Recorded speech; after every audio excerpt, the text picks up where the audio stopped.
Time pass అని video. Japan వాళ్ళు గాల్లో ఇల్లులు కడుతున్నారు. ఎందుకంటే వాళ్ళందరూ బాగుండాలి, అందులో మనం ఉండాలి అనుకుంటాం. బట్ మన ఇండియన్స్ ఎవడెవడు సంక్రాంతికి పోతాడు, చూస్తా ఉందో నోట్ తెచ్చుకొని అని చూస్తా ఉంటారు. అంతేందుకు మన బంధువుల్లోనే ఒక 10,000 ఇలా షాప్ పెట్టుకుంటానంటే ఎవడైనా ఇస్తాడా? ఇచ్చాడు. అలాంటప్పుడు ఇండియా ఎప్పటికీ డెవలప్ అవుతుంది?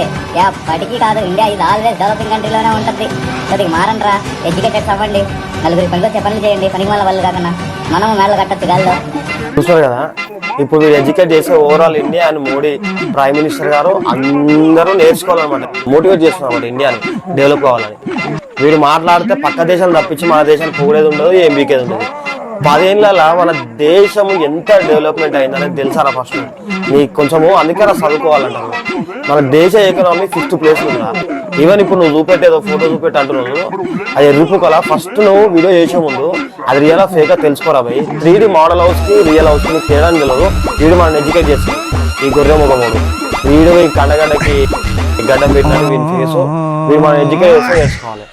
ఎడికెళ్ళి వస్తారా మీ స్క్రాప్ వాళ్ళంతా ఎరుపుకు నా కొడుకులు.